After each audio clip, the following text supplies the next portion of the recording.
Setelah tamat sahaja daripada mengambil sijil pelajaran Malaysia, aku bertekad untuk mencari duit tambahan sebelum masuk ke alam pembelajaran yang lebih tinggi. Keputusan aku adalah aku ingin meneruskan pembelajaran ke tingkatan 6 untuk mengejar cita-citaku sebagai seorang pendidik. Aku membuat keputusan untuk bekerja dan bukan untuk bersenang-lenang kerana aku bukannya orang yang senang dan berani. Aku mula hidup berdikari, mencari kerja dan mula menyimpan duit dengan hasil titik pelukku sendiri. Jadi aku mula mencari kerja dengan membawa doa dan keberkatan daripada ibu dan bapa. Aku mula belajar mencari kerja sendiri kerana aku adalah anak sulung. Aku perlu kuat untuk tempuh cabaran. Sudah seminggu aku mencari kerja berhempas pulas. Aku telah mendapat panggilan. Keesokan harinya, aku terus pergi dan terus diserap masuk sebagai seorang jururawat. Aku sangat bersyukur akan keadaan itu. Di sini bermulalah kisah dan juga memori buat aku dan si dia. Pada suatu hari, aku menunggu bas untuk sampai. Dan di situ hanya ada aku dan si dia. Ya, si dia. Lelaki yang tingginya anggaran 172 cm. Kulitnya lebih putih daripada aku. Rambutnya kemas tersisir. Pemakaiannya pun bagus. Dia sedang mendengar lagu, tetapi wajahnya pula ditutup dengan penutup muka. Setibanya bas sampai, dia melangkah mendahului aku ke belakang. Aku pun cuba untuk menekap kad Tashinggo, tetapi kadku ini bermasalah dan aku pula diminta untuk turun dan menambah kuotanya semula. Sudahlah, aku sudah lambat ke tempat kerja. Tiba-tiba si dia memanggilku. Gunalah kad saya, tidak payah membayarku semula, katanya. Aku sangat terkejut. Kemudian aku hanya menerima pertolongannya kerana aku betul-betul sudah lambat. Terima kasih, tetapi tolonglah ambil duit ini semula, kataku kepada lelaki itu. Lelaki itu melihat aku, kemudian kelihatan kedutan di matanya, tanda dia tersenyum. Tidak mengapa, RM1 sahaja tambangnya. Saya ikhlas, katanya. Destinasiku semakin hampir. Kemudian aku mengucapkan kembali tanda terima kasihku itu. Kemudian dia berkata kepadaku, kerjalah baik-baik. Semoga berjumpa lagi. Aku hanya mengangguk, kemudian aku turun. Bayangannya berlalu pergi. Kemudian aku terus tersenyum dan aku terus berdoa kepada Allah. Semoga dipermudahkan segala urusanmu, orang baik. Aku bermonolog lalu tersenyum sambil melihat bas itu pergi. Seterusnya adalah memori keduaku bersama si dia. Hari ini ramai benar pelanggan. Aku tidak sempat menoleh muka-muka mereka kerana terlalu banyak barang dan sibuk. Tanganku pantas membuat kerja. Tiba-tiba, ada satu pelanggan yang mempunyai masalah. Lelaki yang kelihatan seperti si dia. Tetapi kali ini, aku terus menoleh mukanya. Kataku apa?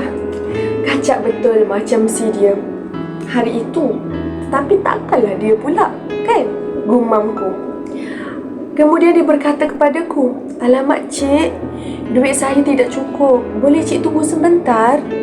Aku melihat skrin yang tertera. Awak ada berapa ringgit sekarang ni? Kataku kepada dia. Dia melihat dompetnya. Katanya, ada 150 je cik. Tak cukup lagi RM5 kan? Katanya. Aku mengangguk. Kemudian aku terasa ingin menolongnya. Beginilah cik, awak ambillah duit saya dahulu. Tidak perlu bayar semula sebab pelanggan tengah ramai ni, kataku kepada si dia. Lelaki itu terus menoleh kepadaku. Maafkan saya cik, terima kasih kerana membantu. Saya akan membayarnya semula. Aku hanya mengangguk dan tersenyum. Kemudian lelaki itu berlalu pergi. Di sini pula adalah antara memori yang manis buat aku dengan si dia. Ketika itu, jam menunjukkan pukul 10 malam. Aku terus melangkah ke tempat perhentian bas untuk menunggu bas. Ketika itu, suasana gelap dan aku berseorangan. Aku membetulkan badanku, lalu mengeluh. Penatnya hari ini aku berkata. Tiba-tiba, aku ternampak seorang lelaki mendekati aku. Aku berasa sangat takut. Lalu aku terus bersiap sedia untuk memukul lelaki itu jika dia berniat jahat kepadaku. Semakin lama semakin dekat. Aku bangun untuk lari ke tempat lain. Tiba-tiba aku terdengar lelaki itu menjerit.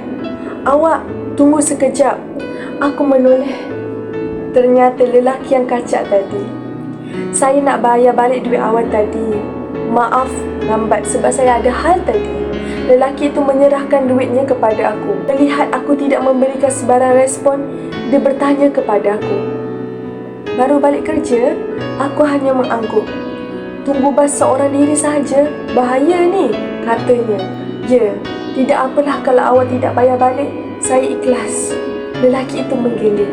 "Tidak boleh, ambillah. Saya mahu membayar balik. Nak saya hantar balik?" Aku terus menggeleng. Perasaan takut aku mula membuak. "Saya tidak berniat jahat kepada awak. Ataupun awak mahu saya tunggu di sini sampai bas sampai?" katanya. Aku menggeleng. Dalam hatiku, "Ya Allah, selamatkanlah aku. Aku hanya insan yang lemah. Aku takut, betul-betul takut." Kemudian dia melihat aku tersenyap apabila dia menawarkan pertolongan itu. Lalu dia berkata kepadaku, "Baiklah, kalau begitu, saya pesankan teksi untuk ambil awak. Saya tak boleh tinggalkan awak di sini, lebih bahaya," katanya. Kemudian saya berasa sangat marah kerana saya tidak memerlukan pertolongannya.